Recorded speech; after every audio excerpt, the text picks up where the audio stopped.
Now students, we will come to a very serious issue, the problem of child marriage. Child marriage tradition is one very major problem in the society of India. Now, let us understand what is the meaning. Again, for 1 mark, the meaning is very, very important. According to the law, the marriage that takes place between a boy of below 21 years and a girl who is below 18 years of age is called child marriage. So what does this mean? For a girl, she has to be 18 years and above to marry, and a boy has to be at least 21 years of age to get married. If either of the two, even if one of the two, let's say the boy is 22 but if the girl is still 17, or if the girl is 18 and above but the boy is below 21, it is still considered as a child marriage. So if either of the two is below the legal age, it is called as child marriage. If a girl who is below 18 years of age is married to a boy of even more than 21 years of age, it is also considered child marriage. It is mandatory, compulsory for the girl to complete 18 years of age to attain the marriageable age, and for the boy 21 years is minimum years of age to attain the marriageable age. Why? Why do you think child marriage should not be done, students? Let us look at it. It is illegal. By the law, it is banned. It is illegal. It is punishable. It's a crime. It should not be done. Second, for a girl, if she is entering the institution of marriage, she should be mentally, physically prepared to manage the functions. There are so many responsibilities that come with marriage. So for one to be developed to take care of it, 18 is the minimum years of age.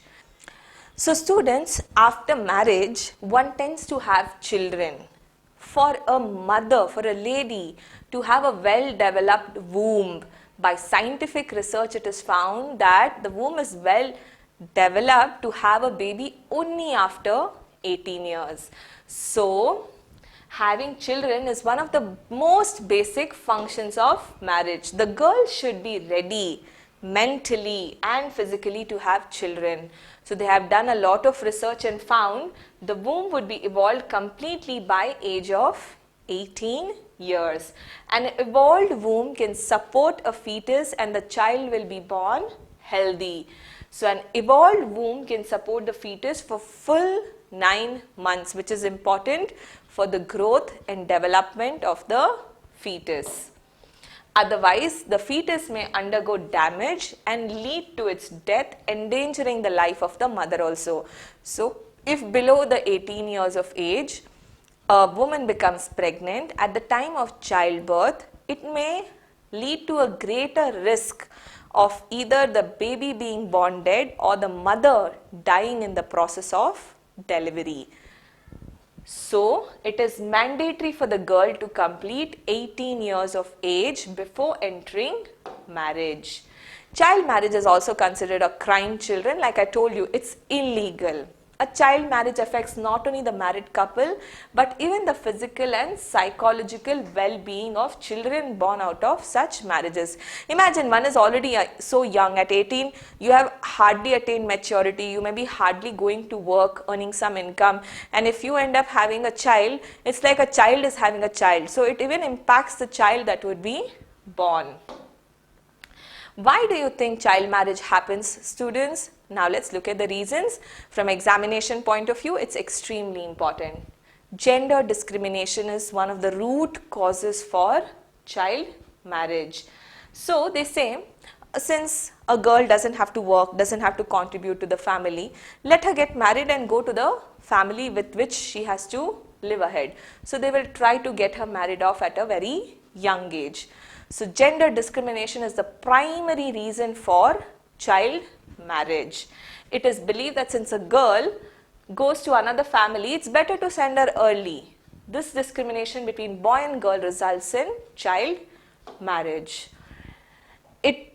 Interestingly, students, child marriages breed child marriages. So the people who went through child marriage, they try to get their children also to get married early and face a child marriage again. Lack of education is the second most important reasons of child marriage. As children don't go to schools, they are not educated. So they end up marrying before they complete class 10 itself. So education plays a very important role in preventing the practice of child marriage. Lack of proper implementation of law is the third reason. Poor implementation of legal provisions in school education, lack of participation on the part of community in the implementation of child rights and other programs leads to child marriage. Students, now there is a law in place that prohibits child marriage. Let's look at it.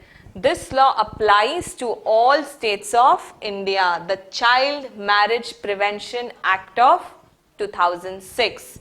It came into effect with a few changes in the previous laws. The law that was made before the 2006 Act were the laws in 1929 and 1986. Since India signed a document, an agreement of Child Rights Convention of United Nations in 1992, the new law brought into effect the changes that we promised, that we signed in this convention. So what does this law say? As per this law, students, it's a crime even when either of the couple is minor. It's a crime if a major man marries a minor woman or a major woman marries a minor man. If a child marriage takes place, the people who initiated or who started or were responsible for the marriage, the ones who conducted or motivated the marriage, they will also be fined and imprisoned for 2 years, and the fine will be 1 lakh rupees. Not just the ones who did it, even the ones who participated and motivated in doing, the parents, the families or any others associated with it. As per the provisions of this law, under column 9, 10, 11, the priest, the photographer, the videographer, the cook, the provider of shamina services, musicians, vehicle drivers, whoever participates in such a marriage are all liable for punishment. The parents of the girl or the boy are considered as major culprits, major criminals if they support such a child marriage. The owner of the marriage hall, the printer who printed the wedding cards or the marriage invitations are all considered as offenders, and they will be put in jail and will be made to pay a fine. Whoever encourages and participates is considered as offenders. Even if you go as a guest to a child marriage, it will be considered as a crime. It is punishable offense.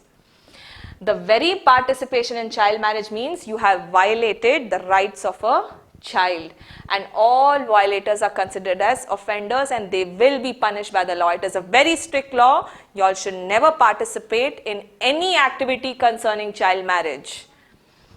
The law clearly declares that all citizens of the country have the responsibility of protecting child rights. Students, if there is a law that is so powerful against child marriage, of course this should be something really wrong. So what is the effect of child marriage? Let's look at it. The holistic development of children. Children need to have certain development. It could be physically, mentally, in any way. There has to be development and growth. It is stunted. Stunted means lost or made to bend, changed in a negative way by child marriage, and they lose the power of questioning.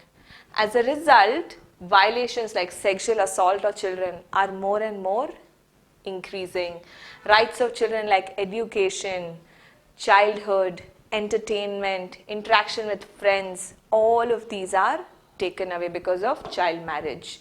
Because of child marriage, there are a lot of health related problems also, like malnutrition, anemia, diseases, abortions, infanticide, maternal mortality. All of these increase. The chance of a girl becoming a widow at a young age is also more, and they become a victim of violence very easily. Now, how do you think, students, child marriage can be prevented? So, the government of Karnataka has designated 47 officers at different levels, and their main job is to prevent child marriage. They are called child marriage prevention officers. Wherever a child marriage takes place, students, if you see, you should go and complain against it with any of these officers, or you can lodge a complaint for free by dialing the number 1098. You can, like, if you're scared, like, oh, I'll have to give my name, everyone will know I'll give a complaint. No, you don't even have to give your name. You can just randomly, anonymously, without revealing your name, give the complaint. You don't have to disclose your name. You can inform the headmaster of the neighboring government school as well. The nearest government school, you can go and inform the headmaster there, or a village accountant, or a panchayat development officer, or a health inspector in the nearby police station. All of these are child marriage prevention officers. It is their duty to see no child marriage takes place. If a child marriage has taken place, they are officers who are empowered to lodge a complaint in the police station. The district and taluk level officials are the child marriage prevention officers. They can also lodge a police complaint. Now, students, we will discuss two solutions of child marriage from examination point of view also. This is extremely important. Implementing the education development program. So, education is one most impactful solution to solve the problem of child marriage. So, if it's implemented without lapses, it can prevent school dropouts. If a child is going to school, they won't have time to think of marriage. They are busy educating themselves. So, dropout has to be prevented before 18 years. This means all children within 18 years of age should be within the schooling system and should have 100% attendance. Birth registration should be compulsory, and 100% birth registration is our target. Importance should be given to girls' education. They should be empowered on a priority basis. A child marriage should always be reported, questioned, and it should be opposed. Now, students, we will come to our next problem, the last problem, child trafficking, buying and selling of children like a commodity. In this fast growing society, students, various social evils, among them human trafficking, is a major threat.